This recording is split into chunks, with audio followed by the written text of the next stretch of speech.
Bueno, buenas noches. Espero que vengan con fuerza después de las fiestas.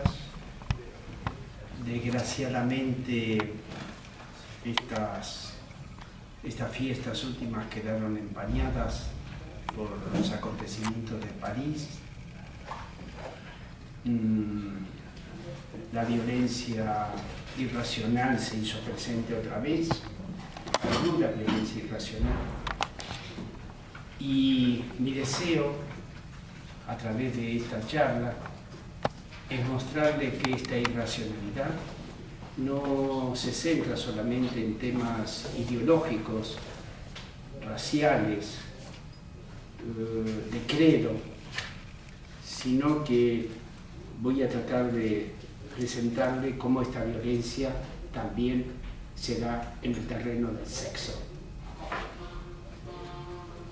Nuestro seminario comienza hoy una segunda parte.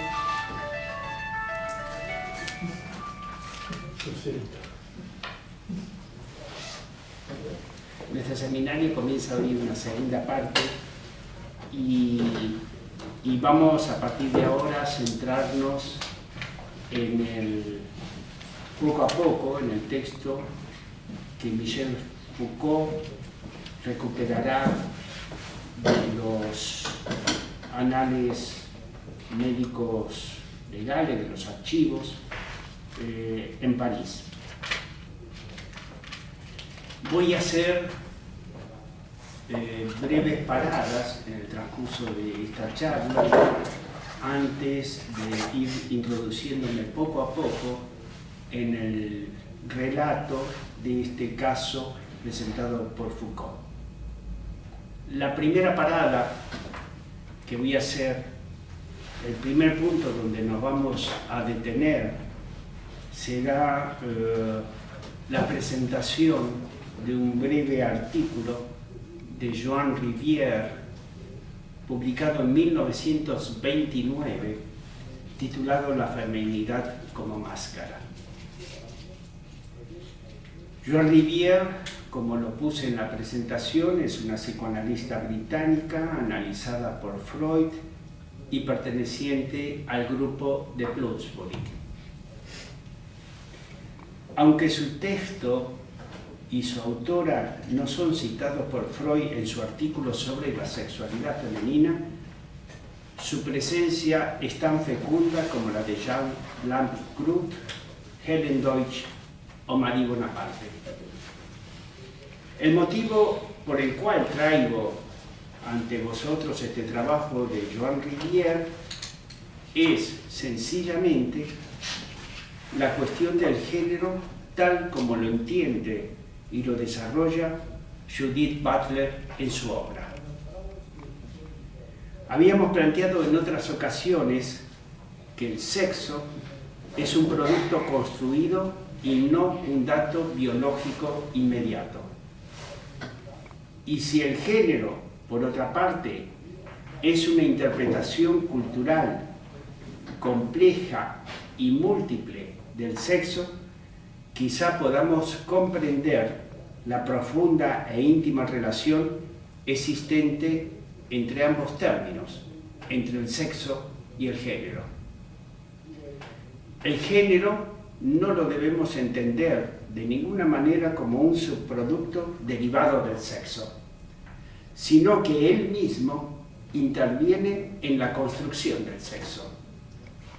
En la idea de género se condensa una multiplicidad de discursos y prácticas, de leyes, técnicas y saberes que delimitan y articulan la noción del sexo. La idea de la construcción del sexo impone como correlato la de un cuerpo también construido culturalmente por las inscripciones de los discursos y de las prácticas dominantes en la sociedad. Pero este cuerpo sexuado no puede ser considerado como un receptor pasivo de los discursos culturales inscriptos en su carne. Es también un cuerpo activo, donde el psicoanálisis supo reconocer las zonas privilegiadas de goce, las rutas infinitas del deseo, las fuerzas indomables de las pulsiones parciales y los laberintos de la repetición. Una actividad que, por cierto, no tiene nada de motora, sino una actividad psíquica del sujeto en su lazo con el otro. Por lo tanto, en la construcción del sexo, no todo es un efecto simple de las reglas impuestas por la cultura. También intervienen en su construcción los avatares de una subjetividad tejida con los sutiles hilos del inconsciente. Nos encontramos entonces en un verdadero quiasma, en un cruce de caminos. Por un lado, la narración de las prácticas políticas y tecnológicas comprometidas en la fabricación de los cuerpos sexuales. Y por el otro, el relato psicoanalítico que nos habla de los procesos psíquicos conjugados en la construcción subjetiva. Vayamos entonces ahora al encuentro del artículo de Joan Rivière. La reflexión de Rivière se apoya en un trabajo previo de Ernest Jones, el desarrollo temprano de la sexualidad femenina. Allí, Jones divide el desarrollo de la mujer, como era obvio en la teoría psicoanalítica, sobre el eje homo-heterosexual. Es una clasificación que peca, por supuesto, como ya sabemos, de esquemática, pero abre ciertos resquicios, ciertas alternativas. Y en estos resquicios se ubica el artículo de Joan Rivière. La tesis de esta mujer psicoanalista, la tesis de su trabajo, se puede sintetizar así. Mujeres con anhelos de masculinidad pueden llevar una máscara de feminidad, con el fin de eludir el temido y justo castigo de los hombres. Repito a la letra las palabras de Joan Rivière. Mujeres con anhelos de masculinidad pueden llevar una máscara de feminidad con el fin de eludir el temido y justo castigo de los hombres. Para demostrar la validez de esta idea, Joan Rivière nos va a presentar un tipo particular de mujer, la mujer intelectual. Algunos estudiosos de la historia y de la historia del psicoanálisis van a considerar que el caso presentado por Joan Rivière, este caso supuestamente analizado en el texto, es autobiográfico. Rivière nos habla del caso de una mujer cuyo trabajo consistía en escribir y hablar en público. A pesar de su éxito, de su buen reconocimiento y habilidad para dirigirse al auditorio, experimenta un cuadro de ansiedad persistente luego de sus disertaciones. Para calmar su estado, para calmar esta ansiedad que brotaba en ella, necesitaba la confirmación de que lo había hecho bien y buscaba la atención de los hombres. Los escogidos eran casi siempre figuras paternas. Pretendía de ellos no solo un reconocimiento intelectual, sino también una prueba erótica de afecto, buscando atraerlos sexualmente. Construía así un disfraz que necesitaba para reasegurar su posición, mostrando sus cualidades seductoras y su aparente fragilidad. Su padre era un hombre de letras dedicado a la política. Por supuesto, leía y hablaba en público. Mantenía con él una desmedida rivalidad y enfrentamiento. Su identificación era tan evidente como su sentimiento de humillación cuando no la consideraban una igual. Para Rivière, el coqueteo tenía un solo fin: evitar las represalias después de su exitoso despliegue intelectual. Su exhibición significaba, a su entender, a entender de Joan Rivière, suponiendo que este caso no sea otro caso que el de ella, la castración del padre y la sustracción de su pene. Finalizado su despliegue escénico, se apoderaba de ella el horror por el acto cometido y el temor de un merecido castigo del padre. Ofrecerse como objeto sexual a los sustitutos paternos era una forma de aplacar la ira, la condena y el castigo. Se transformaba en todo lo contrario de esa poderosa mujer, que exhibía su potencia y capacidad intelectual frente al público. Por este mecanismo, transformaba su corriente masculina en una demostración de su feminidad. La feminidad se convertía así, para Joan Rivière, en una máscara. Si esto es así, como lo describe Joan Rivière, debemos pensar que la mascarada femenina no solo sirve para ocultar un enfrentamiento agresivo con el padre, sino también para disfrazar su propia posición sexual. Al mismo tiempo que goza de su sexo en la vida matrimonial, y lo dice que goza espléndidamente, reivindica en su actividad una masculinidad sin deseo sexual. Dicho de otro modo, su feminidad como máscara descubre una homosexualidad femenina o un lesbianismo asexuado o sublimado. No piense que esta cuestión de la máscara compromete solo a las mujeres. No es un privilegio exclusivo de ellas. La masculinidad también está sometida a sus efectos, aunque su rostro simulado tenga otra fisonomía. La masculinidad como máscara es aceptada por el hombre homosexual para ocultarse a sí mismo su propia feminidad. He tomado este caso de Joan Rivière, en primer lugar, en reconocimiento a una psicoanalista que supo darle al eje que separa la heterosexualidad de la homosexualidad esa necesaria porosidad para revelarnos los disfraces de la identidad. Escuchamos en su trabajo las pulsaciones y las resonancias de la obra freudiana sobre la sexualidad femenina. De esto no cabe ninguna duda. El deseo del falo en la niña, la castración imaginaria del padre, el robo del pene paterno, la identificación al padre, su posición masculina, la culpabilidad por el acto sádico cometido y la consecuente angustia de castración.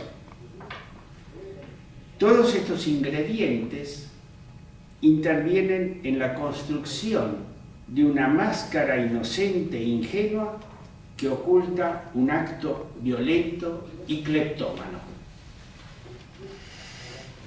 El disfraz será para ella una coartada y una máscara de identidad.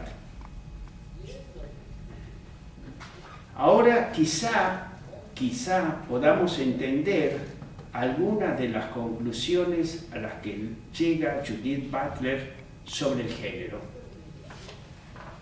Para Judith Butler, el género es una comedia sexual, una performance teatral, un modo de interpretar culturalmente el cuerpo sexuado.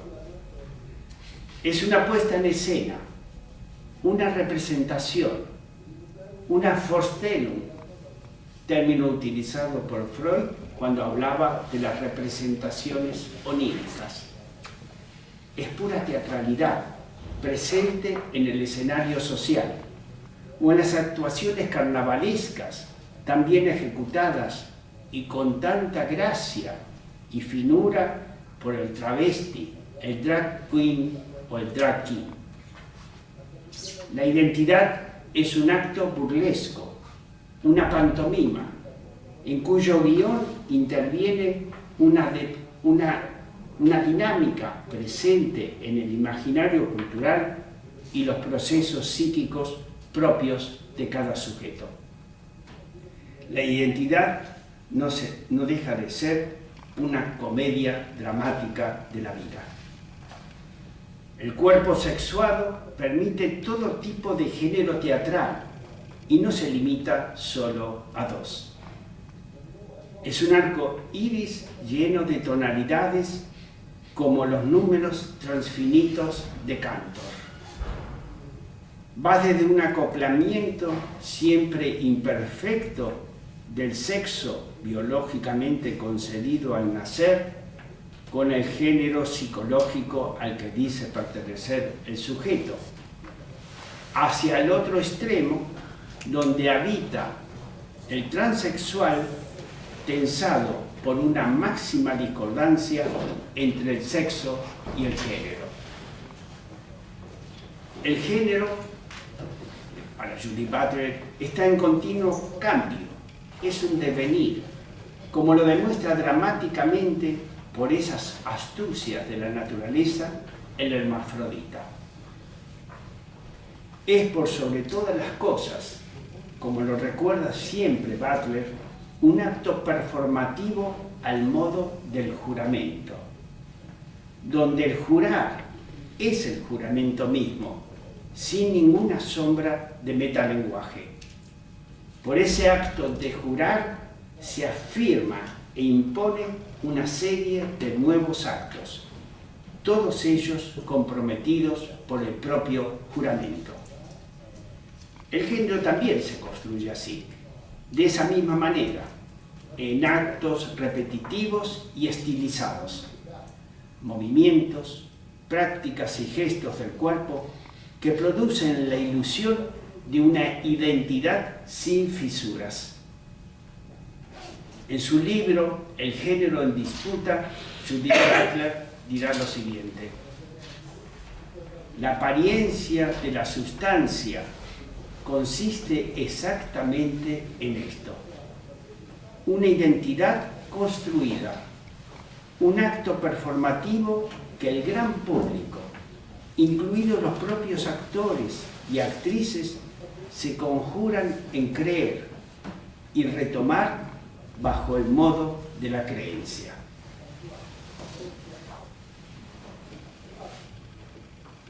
Después de hacer este primer paro en el camino, voy a tratar de orientar el discurso hacia el caso del hermafroditismo, pero me detendré otras veces en este camino en el transcurso del día de hoy. Desde las primeras líneas, el texto de Foucault es muy breve en el comentario, brevísimo, son pocas páginas. Foucault nos va a interrogar a todos nosotros, a los lectores, de una manera irónica, hasta sarcástica, sobre la necesidad de un solo sexo verdadero.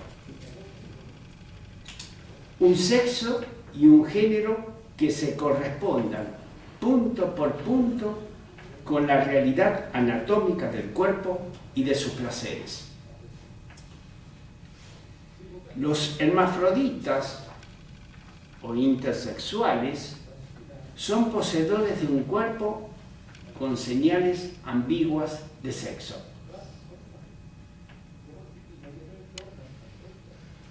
Su presencia social, la presencia en el mundo, sacude el orden establecido. y provoca una cierta desorganización en las reglas que rigen las diferencias. De allí su exclusión. Ellos cuestionan hasta qué punto los órganos sexuales son el fundamento de la identidad sexual.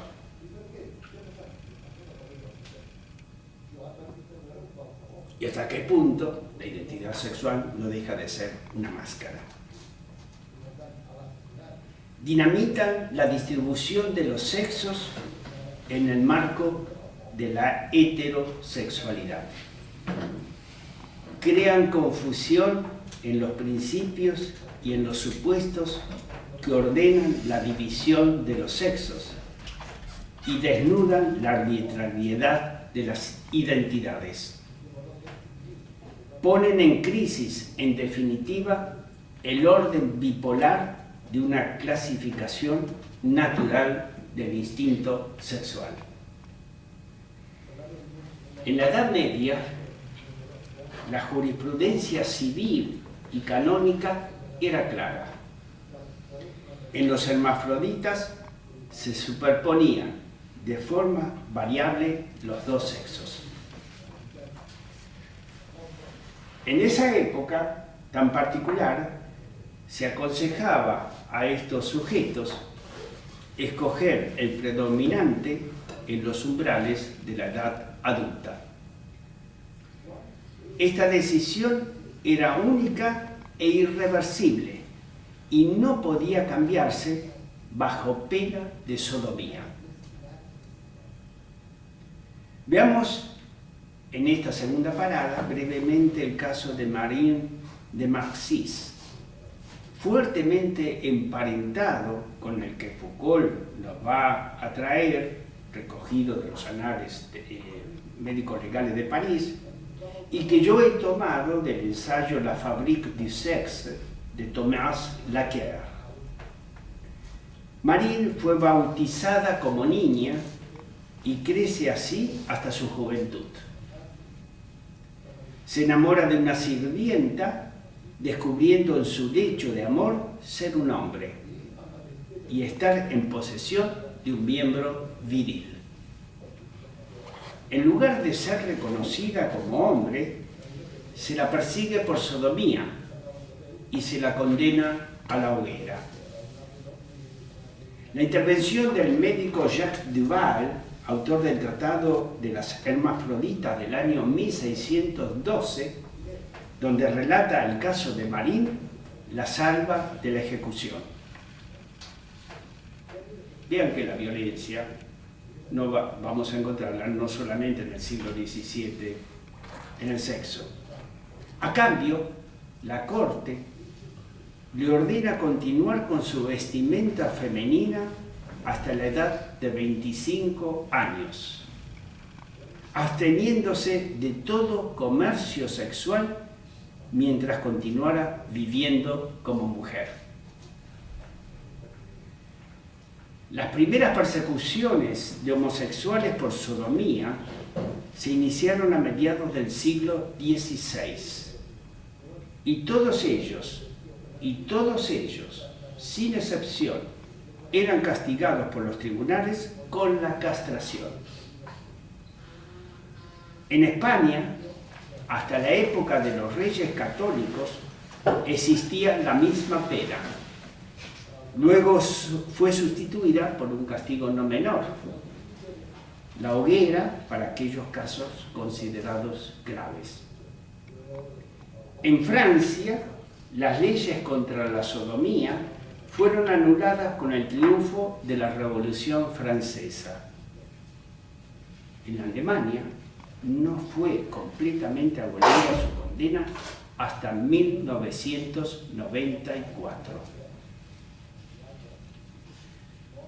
En Gran Bretaña, ahora se está proyectando una película, Imitation Game, la vida de este gran matemático Turing, y verán allí la utilización de la castración biológica después de la Segunda Guerra Mundial.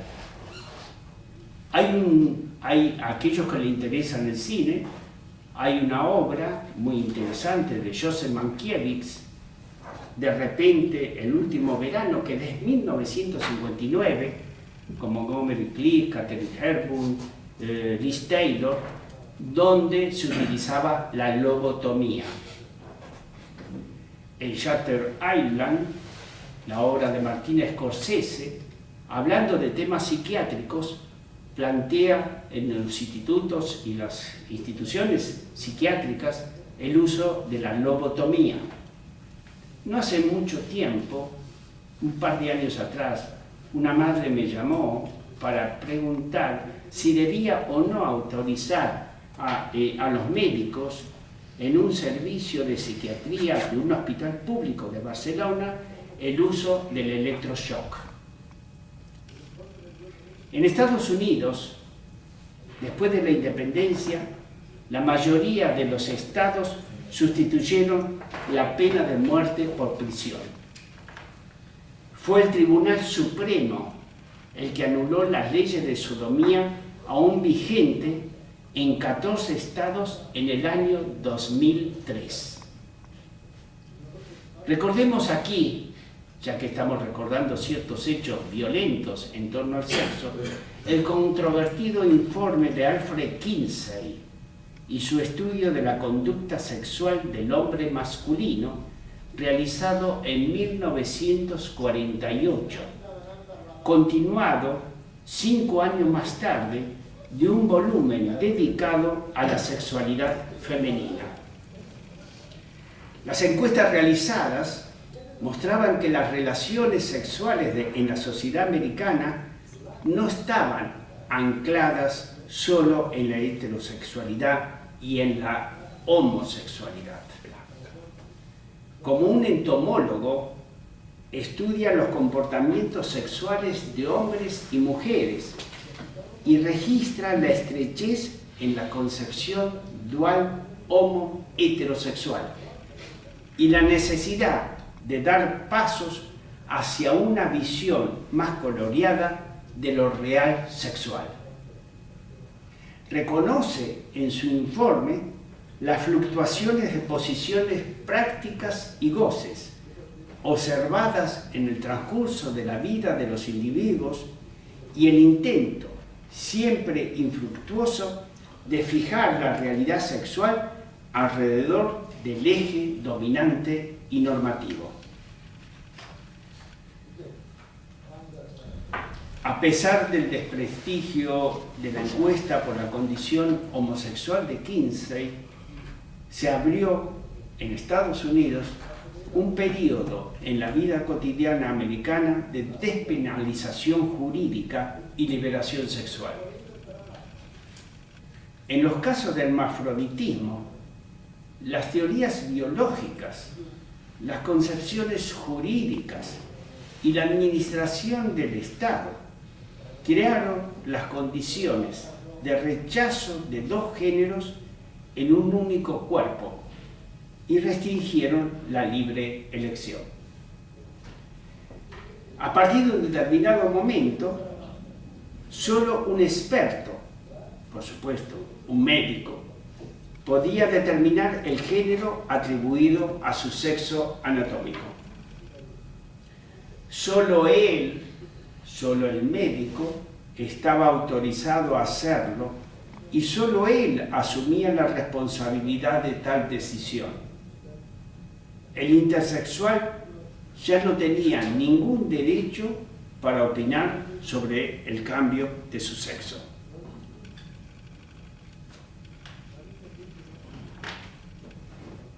Poco a poco, la concepción de la Edad Media quedó atrás y desde el punto de vista médico, el hermafrodita pasó a ser un pseudo-hermafrodita, porque ya no se admitía la posibilidad de albergar dos sexos. El simplismo reductor fue corregido por la medicina del siglo XIX y XX. Incluso se llegó a admitir que en algunos casos sea el propio individuo el que pueda decidir y asumir un sexo contrario a su manifiesta anatomía.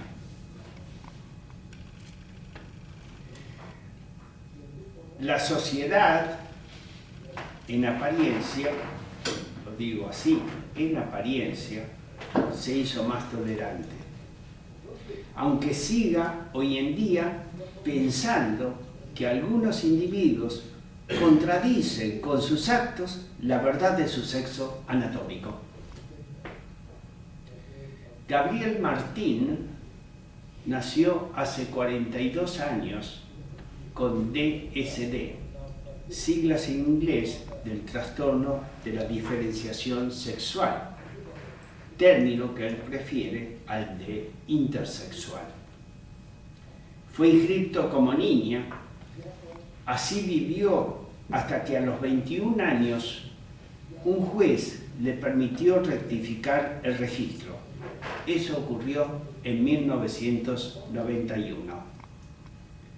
Martín, que es psicólogo de la Coordinadora Gays Lesbiana, recuerda como terrible la adolescencia.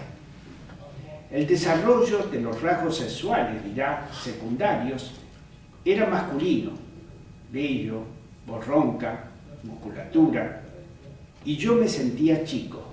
Me tomaron por lesbiana. Como no le hicieron descender los testículos en el momento adecuado, hubo que extirpárselos a los 19 años, y desde entonces, dice el propio Martín, tengo que tomar testosterona a diario. Esta sintética historia aparece publicada en la sección de Sociedad del País el día 20 de agosto del 2013 bajo el título Alemania crea, entre comillas, crea un tercer sexo.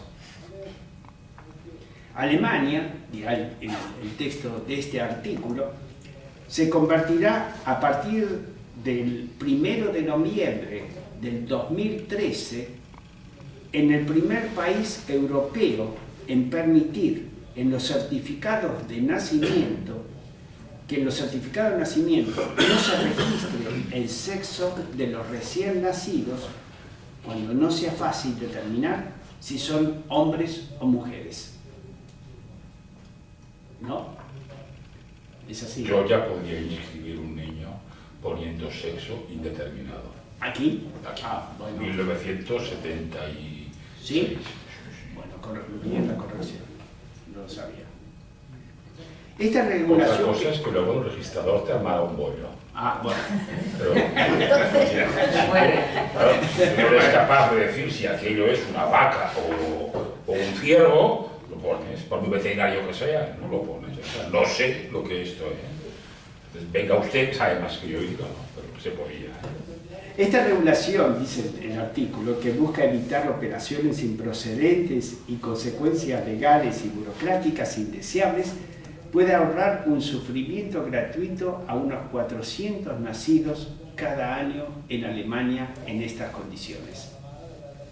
La ley alemana crea, al menos en la jerga oficial, la figura de un tercer sexo después de que un activista denunciara ante las Naciones Unidas las intervenciones para borrar todo rasgo de ambigüedad sexual.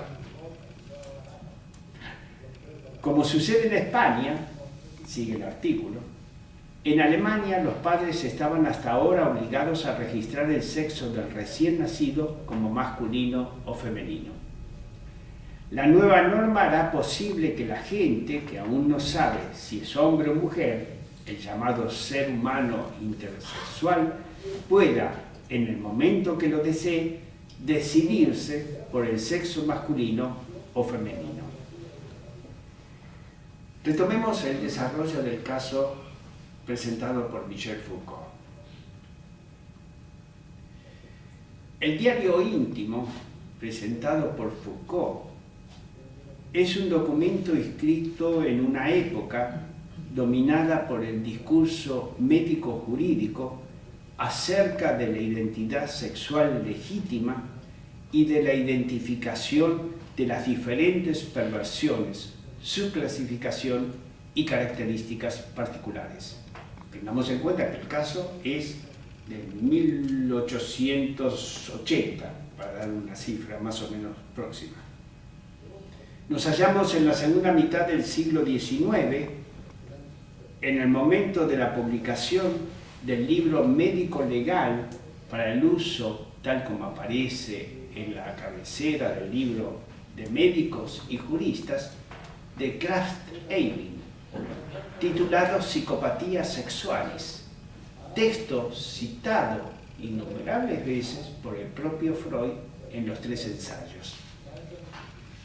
Es un catálogo biológico de las perversiones, orientado al estudio fenoménico de las múltiples prácticas sexuales ocultadas y silenciadas por el pudor.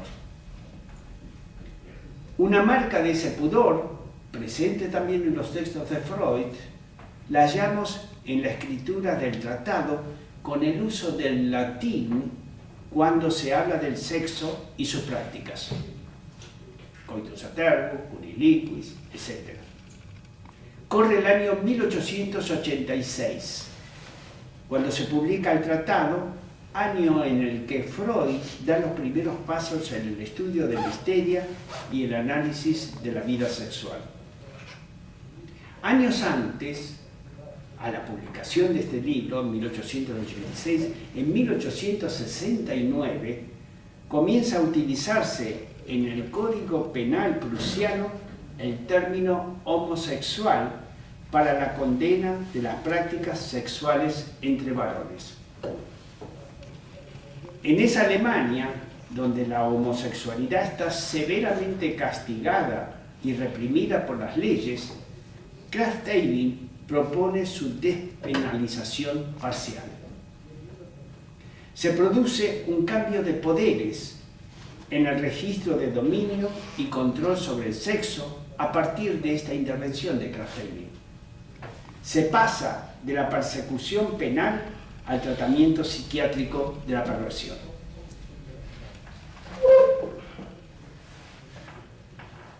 La nombraremos a nuestra protagonista, a esta protagonista que Foucault nos introduce de muchas maneras en el transcurso de su historia.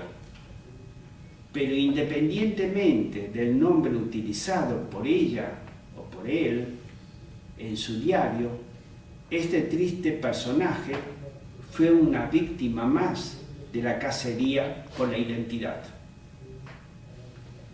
Educada como una muchacha en medio de un mundo femenino y religioso, obligada a cambiar de sexo después de un procedimiento médico-jurídico, incapaz de adaptarse a su nueva identidad, acabó suicidándose.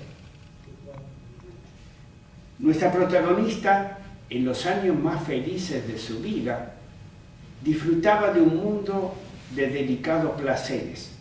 Así lo califica el propio Michel Foucault.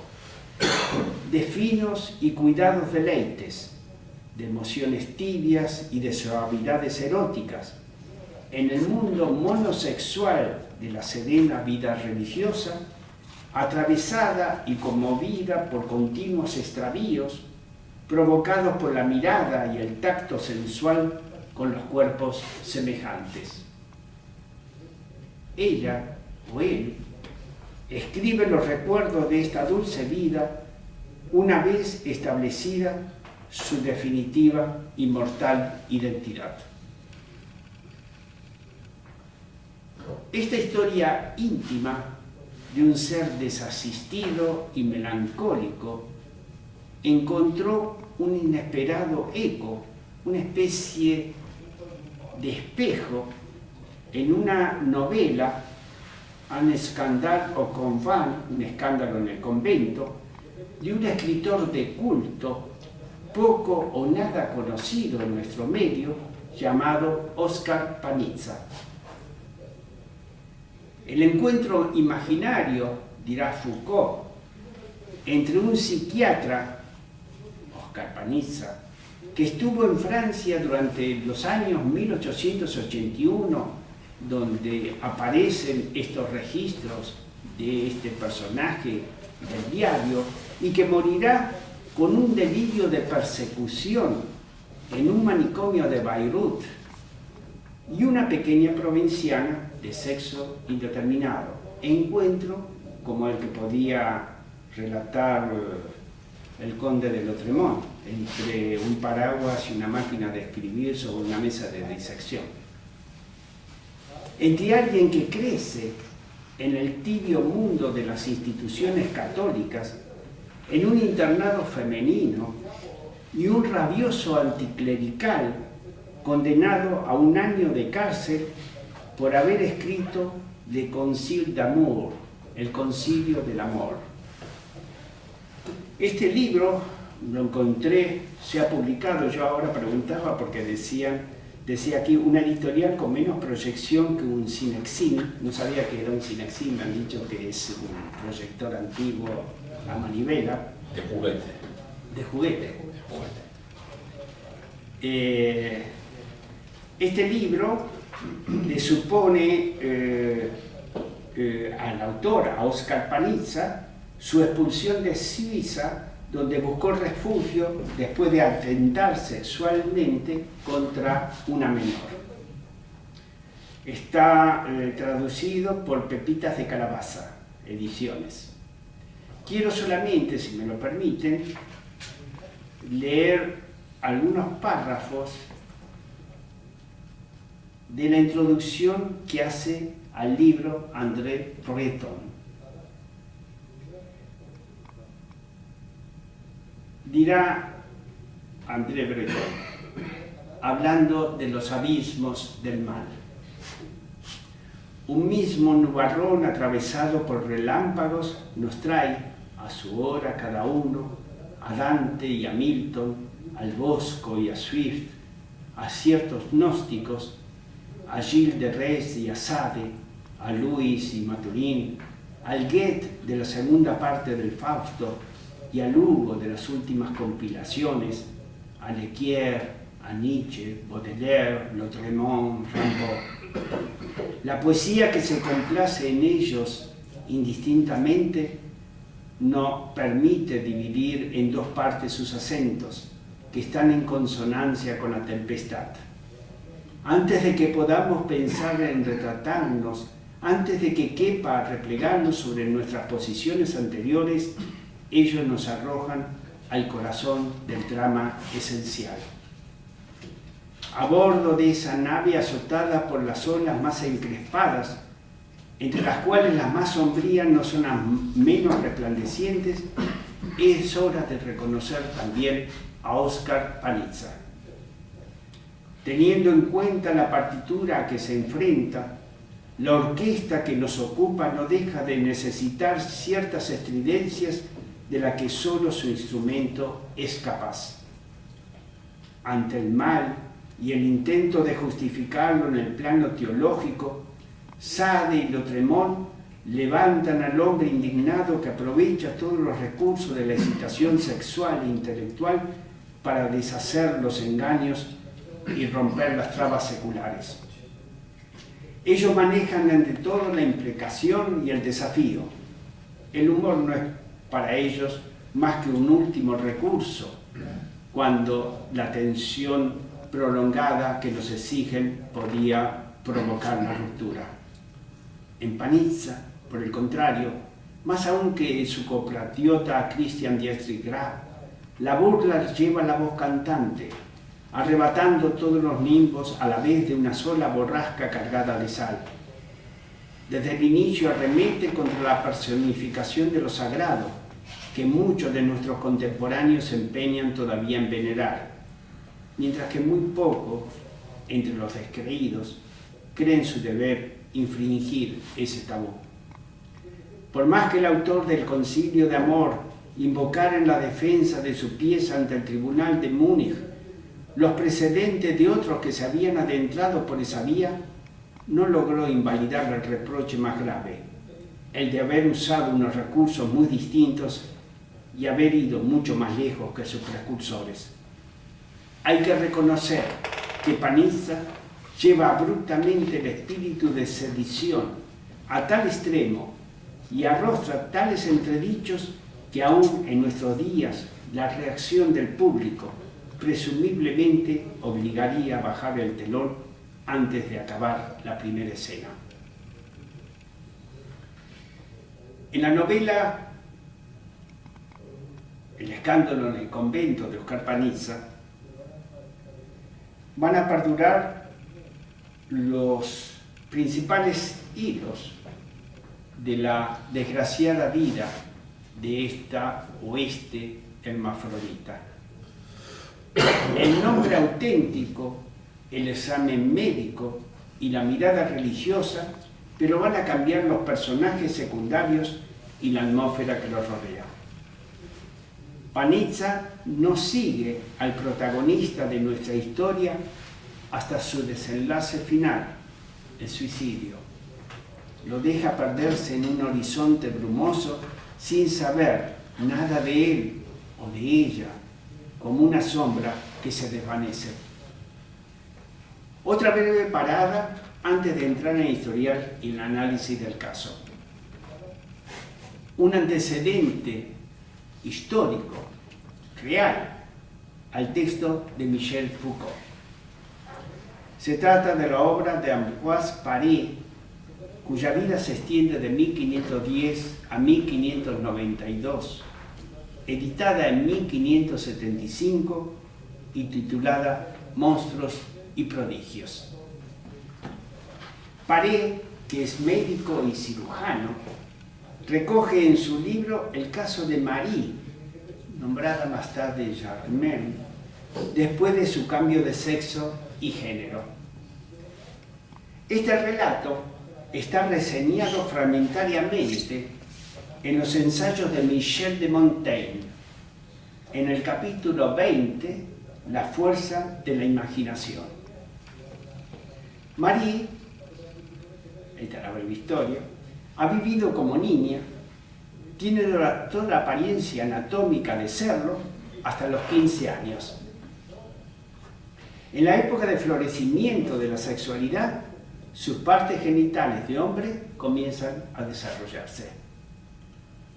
Un día, en el calor de su pubertad, la niña salta por encima de una hondonada mientras perseguía unos puercos. Al instante, se da cuenta que su miembro viril se ha desarrollado. Su madre consulta a un médico que la conduce al obispo. Convocada a una asamblea, se decide transformarla y darle el nuevo nombre de Germaine. La explicación de Paré de este caso no se aleja de los cánones de la medicina galénica que ya vimos en otra sesión. Es decir, las mujeres tienen sus genitales dentro por no tener suficiente calor para empujarlos hacia afuera como los hombres. Seguramente, dirá Paré, el calor producido por la actividad motora, estaba corriendo detrás de unos puercos y el salto que hace sobre una hondonada, le provoca, hace posible que a Marie romper la barrera y producir sobre una mujer la marca de un hombre. De esta historia queda una canción. Montaigne, Michel Montaigne, lo va a recordar así en sus ensayos. Y todavía es usual entre las muchachas del lugar una canción con la que se advierten entre ellas de no dar grandes zancadas, no vayan a convertirse en muchachos como Marie Germaine. Y concluye Montaigne su observación reuniendo de un modo irónico, no reñido con la verdad, la imaginación con la historia de esta milagrosa transformación. Así lo relata Montaigne en sus ensayos. No es extraordinario que este género de acontecimientos se produzca con frecuencia. En efecto, si la imaginación tiene poder en tales cosas, su aplicación al asunto es tan continua y vigorosa que, para no recaer tan a menudo en el mismo pensamiento y ávido deseo, le sale más a cuenta a estas niñas transformadas en niños incorporar de una vez por todas las partes viriles a las muchachas. No cabe ninguna duda sobre estas palabras de Montaigne. La fuerza de María empuja hacia afuera un pene que no es otra cosa que el falo que ella llevaba dentro. Yo me pregunto como Montaigne, con el fin de evitar accidentes inútiles a las muchachas, ¿no es más sencillo reconocerles esta potencia? En suma, el ser humano siempre está en una condición andrógina, como lo sentencia Sir Thomas Browne, médico y escritor inglés del siglo XVII. Creo que ha llegado el momento, por lo menos,